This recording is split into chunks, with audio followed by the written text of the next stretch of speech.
What's going on, everyone? Thanks for tuning in to another episode of the Ducks Digest podcast. I'm your host, Max Torres, publisher and lead editor of Ducks Digest on Fan Nation, part of the Sports Illustrated Network. Man, do we have a lot to get into in this episode. It's absolutely jam-packed. I want to break down Pac-12 Media Day. I just got back in town to Eugene from Los Angeles late last night. It is July 29th as I record this, just about 10:30 p.m. here in Eugene. So want to talk about some of the big storylines that stuck out to me for Oregon, from the Oregon angle. Got to talk to Mario Cristobal, Alex Forsyth, Kayvon Thibodeaux, and we just got a bunch of new intel to, share and discuss in this episode with fall camp, looking to start up sometime next week. And then we also have Saturday Night Live, Oregon's big recruiting camp coming up here on Saturday. So with all that being said, let's just hop right into it. Yeah, I think one of the storylines that kind of stuck out to me off top here from speaking with Mario Cristobal during Pac-12 Media Day was the running back situation, right? We got two new running backs on campus now in Seven McGee and Byron Cardwell. Mario Cristobal was talking about how Byron Cardwell is a bigger dude. He's looking like he's listed on GoDocs.com, I believe, at 6 foot, and then they're working on getting the weight updates in there. But Mario Cristobal said he's right around 215 pounds. So, always good to have a bigger body, especially, with the running back position getting dinged up pretty frequently. It's just kind of the nature of the game. But, the update that we got from Cristobal is, he was saying, we've been able to see these guys kind of, do their thing since they've been here in Eugene, these guys being Byron Cardwell and Seven McGee. And, it looks like they're going to be, in the position to help right away. And I think that was a really interesting thing to hear from Cristobal when you consider that the Ducks have two firmly entrenched starters returning in CJ Verdell and Travis Dye. And, I think that it's a great thing to hear. Obviously, Oregon's got just a absolute embarrassment of riches in the running back room, and I think that McGee and Cardwell, they're two more big names that Oregon is bringing in to bolster the running back room. And I think that if you want to keep pushing ahead, you need to keep making your offense more dangerous, and you're doing that by adding dynamic guys. Seven McGee, maybe not your traditional running back. I know that a lot of people, Cristobal himself, have said coming into this season that he's probably going to be flexed kind of all over the field, maybe some special teams value, some traditional running back snaps, as well as working as a slot guy. So I think that it's definitely good to hear early return, positive reviews on some of those freshman running backs. And it's going to be interesting how they share the rock. I think Jim Mastro is the guy who's usually tasked with handling who's going to get how many snaps. And I think that with the situation that we have now, you want to see the Trey Bensons, the Sean Dollars, and definitely Cardwell and McGee getting some snaps. But it's going to be kind of hard, with how the snaps have been allocated in the past. But I think if Oregon can reach its potential on offense and blow teams out like they want to do. It hasn't really been the motto so far in the Cristobal era, the norm, I should say. But if they can, get a pretty good lead on some of these teams, then I think it'll be big for them as far as, getting McGee and Cardwell some snaps. They get 4 games. I believe that rule still stands, 4 games before, utilizing, or I should say missing out on the ability to maintain take a red shirt year. So it's going to be interesting to see how the Ducks manage those snaps in the backfield, but certainly a lot of talent for them to deal with, to tote the rock in the 2021 season. So we were talking about running back depth for the Ducks, and now I want to talk about the offensive line. Mario Cristobal and really, Alex Mirabal, all the coaches have been raving about the offensive line this offseason. And that, carried over into media day as well. Mario Cristobal and the Oregon staff are super confident. I mean, when your head coach is an offensive line guy, you'd certainly hope that he's confident about his his unit, even though he's said multiple times that, Alex Mirabal is handling the majority of that. But, he's going to make sure that he's been able to put his own touch on that, seeing that he is the head coach, and that's probably the group that he cares about the most. But, he was at Pac-12 Media Day, and he was talking about Forysth and how he's kind of taken some guys under his wing, the younger guys, I should say. And this is what Cristobal had to say. He said of Forysth, he knows that these young guys are going to factor into playing this year. They are that talented. I think we'll play a lot of guys. So, Oregon's really looking at like they're in a great spot. We haven't really seen them. They haven't really mirrored that 2019 level of dominance when they had the Shane Lemieux and the Penei Sewells and the Jake Hansons. But, they're certainly bringing in the talent to do that. And I think that, just the more bodies that you have that you're confident in rotating in, it's just going to help you that much more. The coaches have talked about wanting to build that dependable depth. I've said it before, and some of my stories. I think that dependable depth is being able to turn to guys. If someone goes down, there's no drop off. If someone goes down with an injury or has to hop out for a play, you're comfortable sending that next guy in. And I feel like offensive line is one of the positions on this roster that they're really looking like they do have dependable depth at this time. And I think that the defensive line is coming along there. I was listening to Josh Pate on Late Kick the other day. He's got some really great content that he's putting out there. So shout out to Josh. He was saying, when he was giving some of his thoughts on Oregon, that he thinks that, one of the things that he was trying to evaluate more or less when he was looking at the Ducks was, how are they looking at the line of scrimmage? I feel like the offensive line is probably a little bit stronger right now than the defensive line. This is kind of paraphrasing what he was saying. So I'm trying to he was basically saying that the offensive line is further along than the defensive line, and overall their trench play isn't at the level it needs to be to really, really be competitive with the Ohio States, the Clemsons, the Bamas, the top tier programs in college football. And it really makes sense. And I think that hearing something like this definitely echoes that Oregon's making progress in that department. And I think that the defensive line is going to be pretty nasty this year. You got Brandon Dorlus, he's obviously the big name, but then you got Popo Amave. He's a guy who has been getting a lot of praise throughout the offseason. You got Keon Ware-Hudson, Christian Williams, and Jason Jones, a big body out of Alabama. So they're really coming along, I think, on both sides of the line of scrimmage. And another guy, Logan Sagapolu, Faope, is I can't say his last name. I want to say it was Loalu, but I guess I was going to spare myself the embarrassment of messing up his name. But Coach Cristobal always refers to him as Big Ope or Faope. So he's a big guy. Logan Sagapolu, Marcus Harper. You have these big offensive line recruits that have been in the system for a number of years now, and then you have the true freshmen like Jackson Powers Johnson. He's looking really good. He's throwing up some big weight in the videos that we're seeing on the Oregon social media. So the offensive line depth definitely looks like it's going to be a big advantage for Oregon. And I think when you're going up against those big opponents like Ohio State week 2, and then if they end up going up against Washington late in the game, or Stanford, which has really built its identity in the trenches under David Shaw, that's going to be really big for them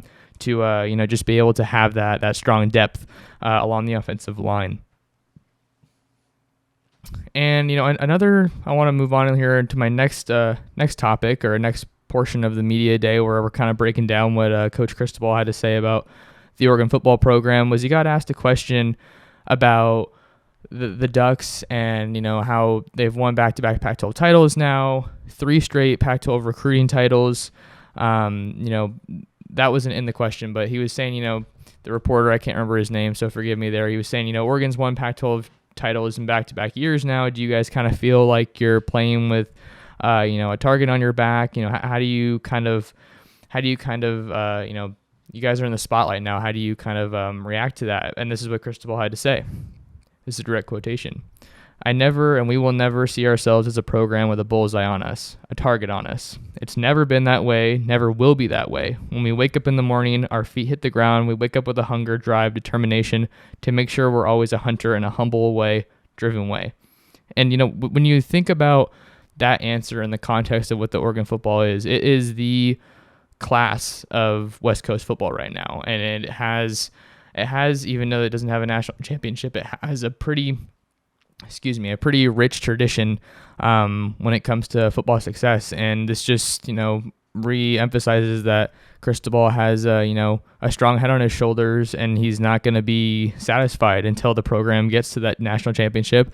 And, if what he's said in the past is any indication, I'd argue if and when they get that national championship, he's not going to be complacent then either. And, you see that at all the big time programs that have won national championships. So I think it's just, it's just another reflection of the culture that he's built and kind of the way that he carries himself. He's always been strong in press conferences. He's extremely well spoken, and I think that this is just another example that kind of shows us why Oregon should be confident they got the right guy running the show here in Eugene. So all the players kind of reflect that. I got to spend some time over listening to Kayvon Thibodeaux, and he was getting a bunch of questions from the reporters asking about his new NFT. He brought his rings to Pac-12 Media Day and got asked a question about his rings, and he was saying, hey, I kind of just use it as motivation. It was great to win them, but I'm paraphrasing here, but it was something along the lines of I'm going to have to put them in the box and, more or less forget about them because I'm going to be hungry chasing some more rings. And, that being a Pac-12 championship, bowl game championship, national championship. So that culture starts with Cristobal, and it just kind of trickles down throughout the rest of the staff and certainly the players. It's not a stretch to say that the culture is as strong as it has ever been while we've been, certainly since I've been, watching Oregon football. So that's all is well on the culture front with the Oregon football team. Moving right along, we had these two next topics are coaching personnel moves. We saw some early reports or rumors about Mario making a couple of hires. Mario Cristobal making a couple of hires with defensive analyst Nick Toth coming over from UCF. He was, he was the former special teams coordinator at UCF.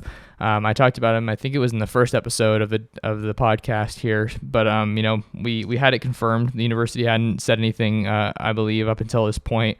So he kind of got asked about, what's the value in bringing in a guy like Toth, to serve in another analyst role, and this is what he had to say. To have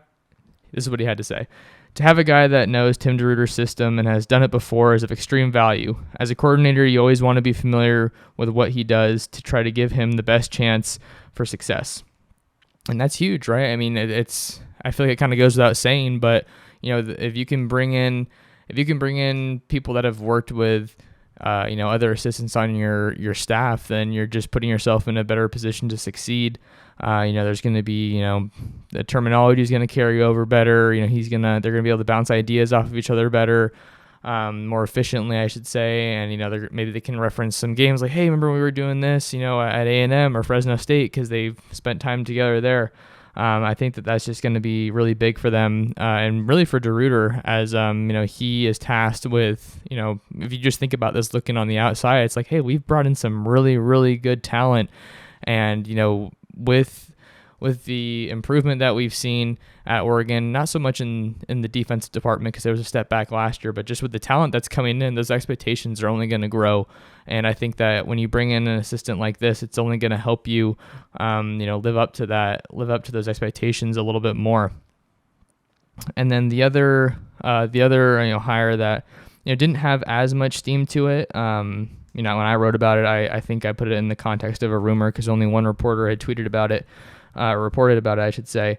But the hire of Jimmy Brumbaugh as another defensive analyst, this is a guy that has extensive experience coaching the defensive line in the SEC, and he played at Auburn. Has worked with guys like Chandler Jones. He made some stops at Syracuse, so certainly has some good connections there along the East Coast where Oregon is trying to push more and more because there's so much talent out there, over in that area of the country. And, you're bringing that championship pedigree in. And, since he got asked this question about Brumbaugh there at Media Day, it was, confirmation that the hire more or less happened. And this is what Cristobal had to say. to supplement our defensive staff and make our special teams staff with guys like Coach Brumbaugh. It makes us a stronger staff, a better staff, and it gives us a better chance to be more successful on defense and special teams. So it looks like we're going to see Brumbaugh, assisting in special teams as well. And I think that this hire is awesome because not only for all the reasons that I said about, the SEC history, the connections for recruiting, how he was a player himself, he'll work with Joe Salavea, who, played in the NFL as a defensive lineman, but, it shows that there's a commitment to special teams as well, with how slim the margin for error is in at least the 4-team playoff right now, and how, you really can't drop more than 1 or 2 games. I think that it just shows that he's not overlooking any details, and the special teams hasn't been where it's needed to be, really on either end. I think the kicking has gotten better under Cattleman, but overall it's not where it needs to be. So, bringing in this big hire in Brumbaugh is certainly going to help Oregon, get pushing in the right direction in that department. Pac-12 Media Day also served as our first opportunity to hear from Mario Cristobal regarding name, image, and likeness, with that legislation being passed, really throughout the country.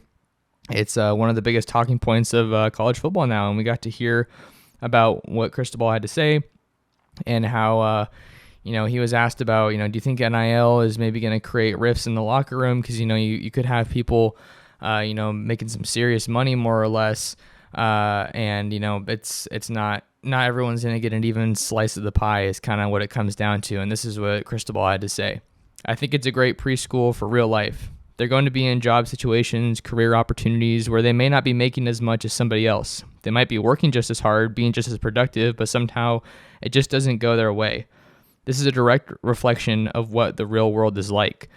And that was a really cool answer to hear, just saying, hey, life's tough sometimes, and, it's not always gonna, you're not always gonna get a fair shake at everything, and, you just kind of got to deal with it. So, you could talk for a long time about, how Oregon is positioned to, benefit off of NIL. You got the Nike connections at Oregon. You have the amazing facilities, regardless of sport, really. There's with all the money that, Phil Knight has, obviously generously gifted the university, and just how, the return that they've seen, on those investments, the ROI, right? That has helped them build up strong facilities, regardless of which sport it is, but particularly in football, basketball, track. I think it's really big. So it was interesting to hear Cristobal talk about how, it's a preschool for real life. And, that kind of reminds me about how his recruiting philosophy has, been rooted in, showing that there's going to be an extreme commitment to the student athlete. And, they really pride themselves on setting the athletes up for life after football. So speaking about recruiting, we're going to kind of shift away from team news here. And on this episode of the podcast, I'm not going to be able to get to everything that happened at Pac-12 Media Day or, everything that he said, but these are just some of the things that really stuck out to me the most. Kind of got asked for an update on recruiting, where he thinks that the Ducks are at right now. And, I think that it's just interesting to see how they're doing so well, but there's still so much work to be done. I wrote a recent story, I did my Taurus's take and talked about how Oregon isn't where it needs to be in the recruiting, the area of recruiting. They have the top Pac-12 class right now. I believe they have a top 10 class nationally, but if you really want to be a competitor for the national championship year after year, you got to be top 5 territory consistently. So all that to say that, the recruits that Mario Cristobal has brought in are, still super, super young. And, there's still, some players that were, that he didn't recruit. So I think, when we give it a little bit more time, I think that we'll really see this thing take off even more when the entire roster is comprised of his recruits. But this was a quotation that he had from Media Day talking about recruiting. I feel like we've gained a lot of momentum in recruiting. We're so young. Our first complete class is now in their 3rd year of college football. The fact that they're doing as well as they're doing bodes well for the next 2, 3, 4, 5 years of Oregon football, which is so true. If you look at guys like Noah Sewell, he He started as a true freshman. Michael Wright got tons of reps as a freshman, whether it be as a special teams kick returner or as a cornerback. He got placed on the Hornung Award watch list this week, Jim Thorpe Award watch list for the nation's best defensive back. So, those are two of his recruits that have just been doing really, really well. Kayvon Thibodeaux, obviously. Justin Flo is another guy that, Cristobal talked about at Media Day. Tons of hype around him, given his strong spring performance, or I guess I should say performance in the spring game. But yeah, I think he's seeing that return on the recruits that he's brought to Eugene. They're doing really well. And, they just got to keep, in my opinion, obviously you got to keep going at the clip that you're at right now, but you want to keep bringing in guys that are going to be competing for snaps as freshmen, pushing guys out. I don't want to say that that's exactly what happened with Isaac Slade Matautia. I have nothing to confirm that. And, I don't think anyone but the people inside the program or, Isaac himself can say what really happened. So I don't want to insinuate that. I have no way of proving that. But for all we know, that could be what happened. And, it's weird to see someone who was in the program for that long and that productive leave. But, I think if that was the case, all the context that goes with it, it certainly shows that the recruiting is paying off. So we could see guys like Troy Franklin and Dante Thornton, pushing guys like Johnny Johnson, Jalen Redd for snaps, Micah Pittman. And, all these guys that I talked to, they're committed. They come to Oregon and they want that competition. They're not afraid of it at all. No matter what Oregon already has, committed in the fold, they want to play. Good players want to play with good players. We've said this so many times, right? So it's certainly a good thing for Oregon that they're seeing these guys ball out early and often when they come in as highly touted recruits, and they just got to keep going there. And a big part of their recent recruiting success has been, the string of commitments in Texas that we've talked about before. And, it's kind of weird for anyone who's new to recruiting or, college football and, kind of media stuff. It's really weird. Coaches can't talk about specific recruits. But it's like we all know, obviously what's going on. You see people, you see coaches retweeting, recruits stuff on Twitter all the time. So it's kind of a weird dynamic, but just wanted to preface it with that they can't talk about specific players. But this is what Cristobal had to say about recruiting in Texas. I think the results in Texas this year are the result of working at it for a couple of years. You got to plant some seeds and continue working and cultivating an area. And I think that's, it's cool to see that because it shows you that it doesn't happen overnight, right? Some people before this happened, I put me in there too. There, we've said like, okay, where has Oregon been in Texas? You had Terrell Tillman in the 21 class. I talked to him before, and he's looking like he's going to be, just one of those, cool projects to work on. He's just really athletic, long body off the edge. Got to get him built up a little bit more, but super athletic. So it'll be cool to see kind of how he does, seeing that he's the youngest Texas recruit in the system. But yeah, Arroyo, it's worth mentioning that I believe, Marcus Arroyo, current UNLV head coach, when he was here at Oregon, he, it was his, not his only job, but he was kind of, one of the faces of Texas recruiting for the Ducks on this staff. So, it just goes to show you that you got to just constantly be working, and that recruiting never stops. You got to be making those relationships, that the staff's able to see talent in person again, at their high schools, what have you, at camps, which we're about to see this upcoming weekend at SNL. And Cristobal said that he's like, no amount of film study, no type of film study is gonna compare to seeing these guys in person. So I think it just goes to show you how important visits are, whether it be prospects coming to,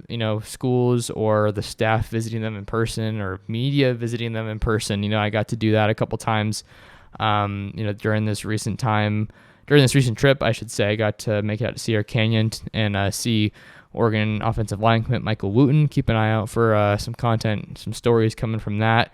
And then I got to spend some time at St. John Bosco in Bellflower, California, preseason number 3 team in the country. I can't talk. And man, they were. It was just cool to see the level that they operated at. The discipline that is instilled there.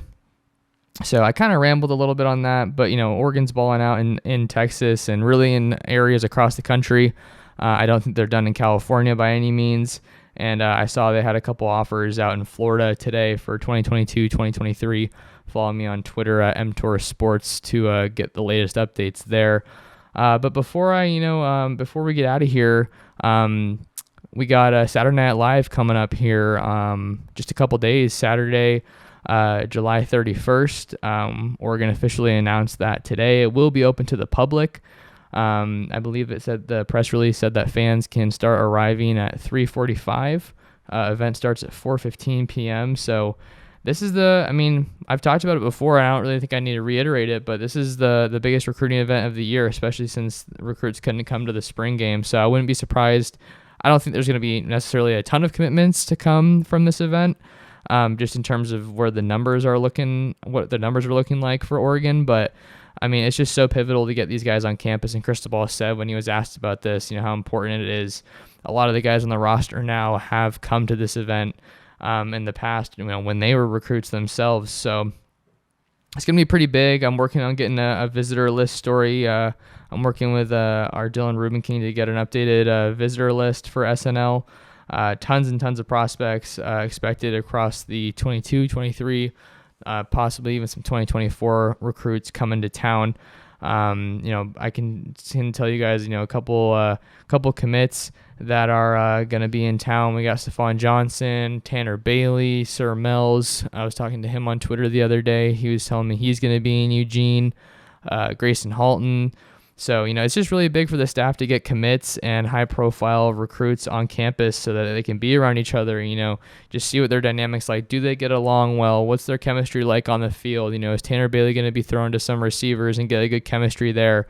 So, it's just definitely going to be a lot to learn from as far as, where hopefully kind of seeing what these guys look like. Is it going to be...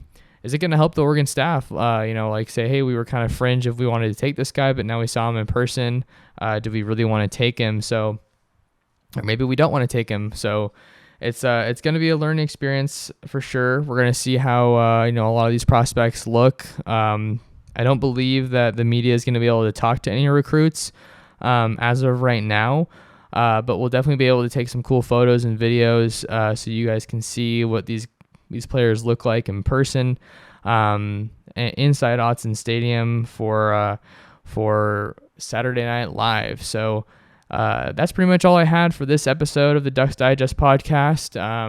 We're making some more moves behind the scenes, trying to get some new equipment to just improve the quality of the content, and got a new writer that we added to the team, Nick Beatty.